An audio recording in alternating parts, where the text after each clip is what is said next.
Let's hear from the man whose name appears on every NFL football, Commissioner Roger Goodell, talking about the Deshaun Watson situation and specifically the possibility of Watson landing on the Commissioner Exempt List if these cases are still lingering come football season.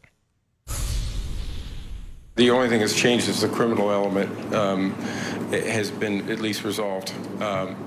And that was an important element in the context of the Commissioner Exempt that we've discussed with our Players Association. So that was an important, if the criminal had proceeded, that would more likely have triggered a Commissioner Exempt. I think at this point a civil case in and of itself would not do that. If there's a violation of the personal conduct policy, that may trigger something, but that would more likely trigger some kind of discipline in some fashion. We now have, obviously, at least resolution from the criminal side of it. Obviously, there's still civil charges that are going on. So our investigators hopefully will have access to more information. And that will be helpful, obviously, in getting to the conclusion of what are the facts and was there a violation of the personal conduct policy. But that determination will be made by a joint a disciplinary officer that was established by the NFLPA and the NFL. And so she will make that decision when the facts are all in, and we'll see. There's no time frame on that. We've been very clear with every club that whether the criminal matter it gets resolved or not, the personal conduct policy is something that's very important to us. And so the personal conduct policy does not need a criminal violation to be a violation of the personal conduct policy. So they recognize that that's something that we're going to pursue. We're going to make sure that we get to the bottom of the facts and make sure that how it applies to the personal conduct policy. See, the NFL is very concerned about interfering with ongoing criminal proceedings. Now that the grand jury work is over, and there were two separate grand juries that considered whether or not to charge Deshaun Watson, the NFL can begin to focus even more aggressively and thoroughly on the facts. And they'll get access to the facts because they have or should have all of the deposition transcripts. They have or should have the videotapes of the deposition so they can actually watch and see and observe. It's one thing to read it on a page. It's another thing to actually see how the person answers the question, the way they deliver the words, how they pause, how they hesitate, what the look on their face is. So they'll have people who now can watch and study all of that as they try to come to a decision.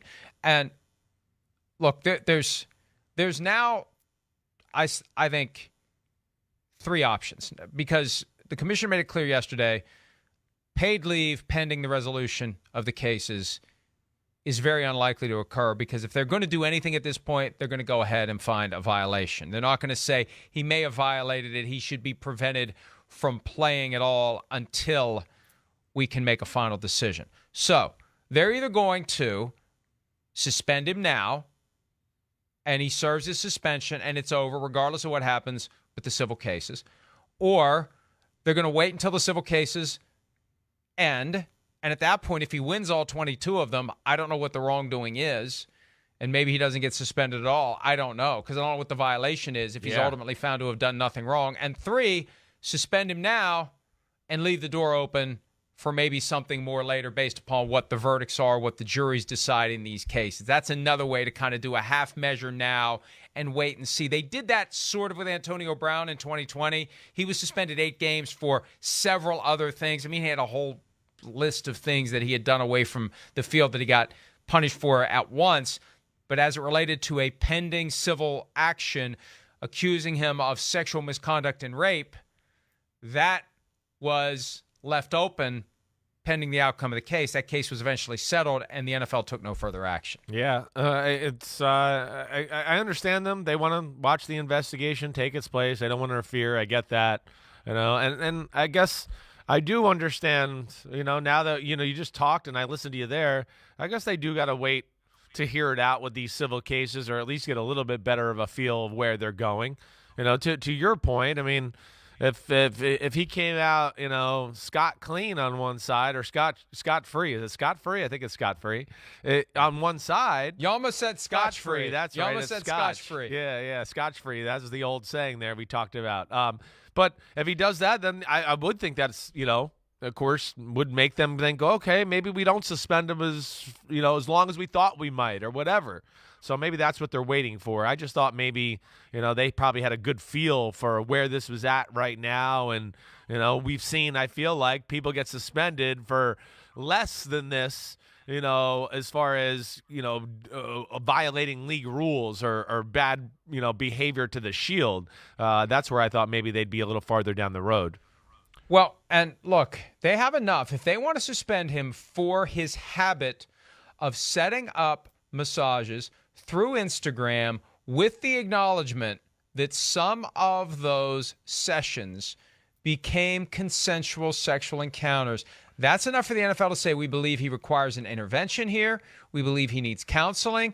We believe that part of that should be he will not be playing football during this period of time, that we come to the conclusion that he understands that this is something that is not proper behavior for someone who plays quarterback or any position for an NFL team. That is the way to draw it back to the Ben Roethlisberger case, because that's a very similar reasoning to what was articulated 12 years ago when the commissioner suspended Roethlisberger, even though he had never been arrested or charged. And he had one pending lawsuit in Nevada, had an allegation that was made in Georgia. After that didn't result in criminal charges, that's when he got suspended. That same logic could apply. It's not apples to apples, but it's close enough.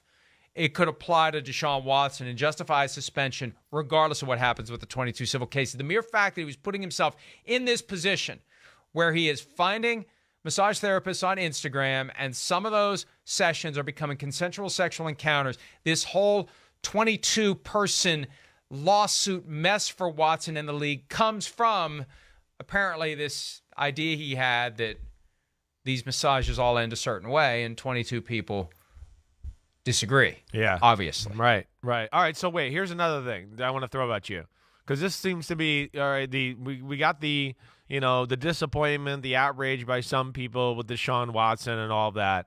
But then we have, of course, the aspect of the contract.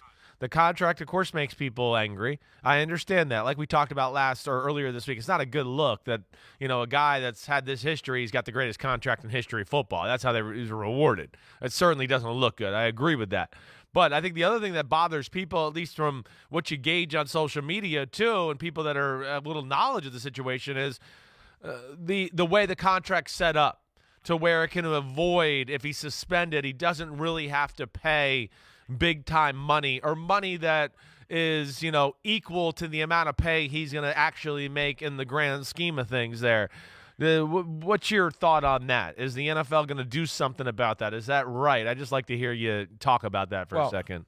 The NFL has never done anything about it in the past. Right. Tom Brady and the Patriots restructured his contract in 2016 in advance of the Deflategate suspension to reduce the amount of money that he was going to make. And whatever the motivation, because people will say, well, it is standard. And the Browns said this last week. It is standard to have a big signing bonus the first year of a contract, a small salary. You get a lower cap number. It is. And you have bigger cap numbers in later years. This is not uncommon. Right. It just, in this case, the way the NFL calculates the financial consequences of a suspension, that's all you lose. You lose your game check. You don't lose your proportionate share of your cap number, which maybe is what it should be.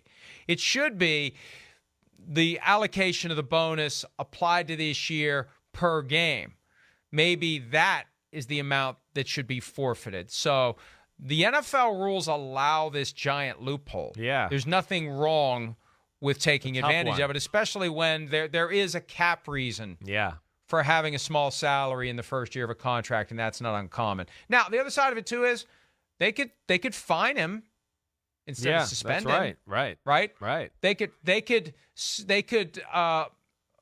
do that with the substance abuse policy. They'll fine you a game check. Yeah. They could presumably do whatever they want to do. Now, again, it's subject to a more neutral review than it used to be, or they could just close the loophole if they want to. They can come up with some other way for the financial penalty to apply under the personal conduct policy. They've got the power to change that if they want to, and they've got a lot of leeway under the current personal conduct policy. So I know it bothers some people. And maybe it should, but the broader context is the NFL has created the loophole, hasn't closed it, and there is a legitimate reason unrelated to minimizing his financial loss to doing what the Browns did. Hi, I'm Mike Tirico, and thanks for watching. Make sure to hit subscribe for the latest news and highlights from NBC Sports.